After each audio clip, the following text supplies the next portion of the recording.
आजच्या मिनी ब्लॉगमध्ये तुमचे सगळ्यांचे स्वागत आहे. तर आज मी बनवणार होते मॅगी, कारण की खूप दिवस झाले मॅगी खाल्लीच नव्हती. म्हणून रुद्राच्या पप्पाने आणली होती मॅगी. तर म्हटले चला मॅगी करूया. त्यासाठी पहिल्यांदा कोथिंबीर कट करून घेतली, परत कांदा पण कट करून घेतला. म्हणजे सिंपल मॅगी पण छान लागते, पण खूप दिवसातनं आणली होती मग म्हटले चला थोडेफार काहीतरी चेंजेस करून बनवून घेऊया, कारण की थोडंफार काहीतरी वेगळं केल्यावर अजून छान लागेल.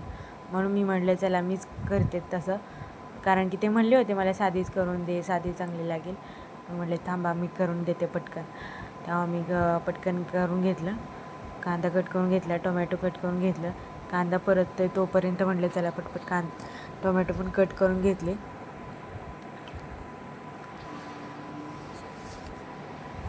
त्याच्यानंतर मी बेलण्याने ते काय केलं, त्याचे छोटे छोटे हे केले, कारण की ते परत नंतर खाताना म्हणजे व्यवस्थित नाही मला वाटत. त्यामुळं मी म्हटलं चला ते बारीक करून घेतले.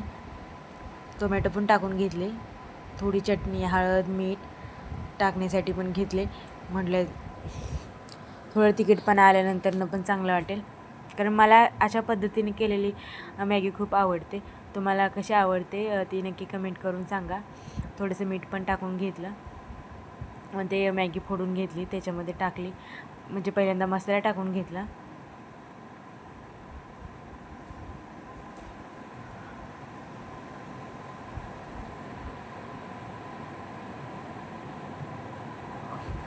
मॅगीचा असा विषय आहे की लहान मुलांपासून ते म्हाताऱ्या माणसांपर्यंत सगळ्यांनाच मॅगी खायला आवडते.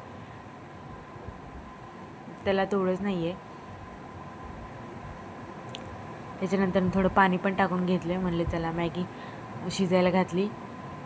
म्हणजे तशी 2 मिनटात शिजते म्हणतात, पण थोडे मसालाही टाकल्यानंतर थोडा वेळ दिला ना मस्त शिजते.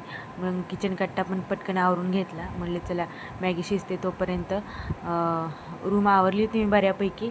म्हणले चला फरशी पुसायची राहिली होती, फरशी पण पुसून घेतली. रुद्र आणि त्याचे पप्पा बेडवर बसले होते मोबाईल वगैरे बघत. कूलर चालू होता त्यामुळे ते आहे बेडशीट उडते बघा. मॅगी शिजली होती बघा, कसली मस्त दिसते. दिसताना एवढी छान दिसते, तोंडालाच पाणी सुटलं माझ्या. तर मग म्हटले चला प्लेटमध्ये पण काढून घेतली. तुम्हाला पण मॅगी आवडते का नक्की कमेंट करून सांगा. चॅनलला फॉलो करायला विसरू नका. चला तर भेटूया पुढल्या व्हिडिओमध्ये. बाय.